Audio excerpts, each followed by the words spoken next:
Welcome to the Herbal Archives of Tales from the Golden Cabinet. This is Teresa here, and I'm posting these herb snippets on YouTube for all you herb lovers out there. This is the Western Herbal series, and it's provided by Nicole Telkes. Nicole is an herbalist, a wildcrafter, as well as being the founder of the Wildflower School of Botanical Medicine, and that's right here in Austin, Texas. This week's spotlight is on dandelion, or Taraxacum officinale. The word dandelion comes from the French name for the plant, dent de lion, meaning lion's tooth, from its toothed leaves. It's in the daisy family, or Asteraceae family, of plants. Dandelion is a weedy, perennial, non-native plant from Europe and Asia that has adapted very well to North America. It is found all over the place, from Texas to Canada.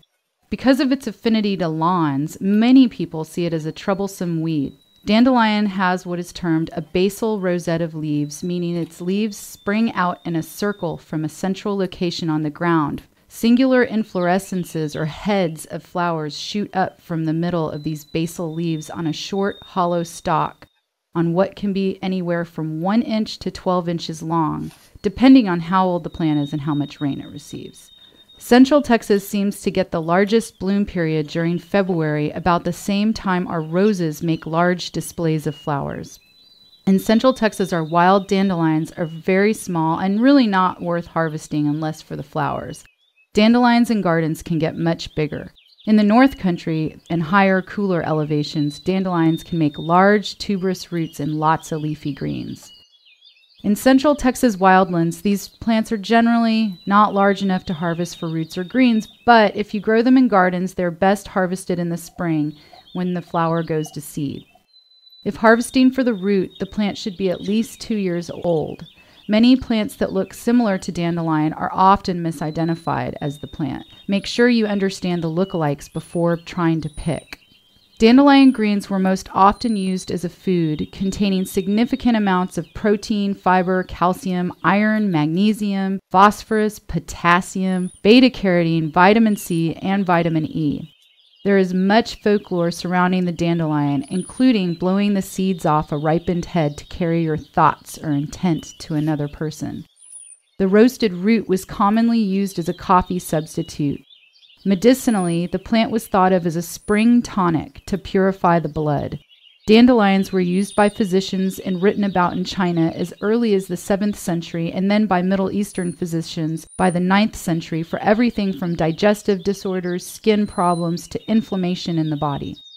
Another name for dandelion in French is pissenlit, piss in the bed, referring to the ability to expel retained water in the body through urination, and at the same time, it contains potassium, which can be leached from the body if urination is increased and is often supplemented when people take commercial diuretics.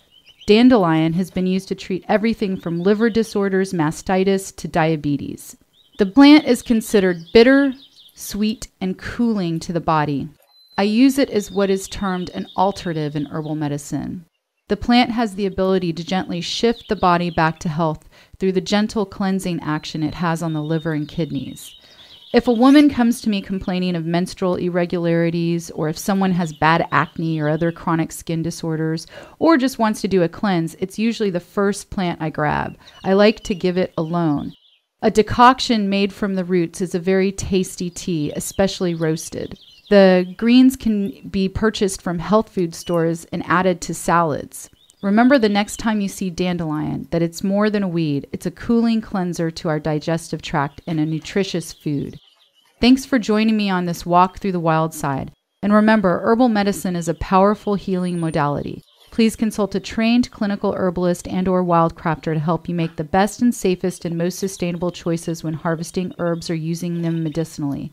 Tune in next week when we discuss another great local plant ally.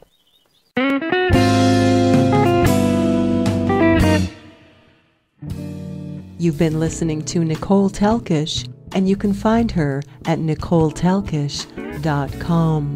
Also, I'd like to invite you to check out our blog, where you can listen at your leisure to podcasts of previous shows. You can find us at talesfromthegoldencabinet.blogspot.com.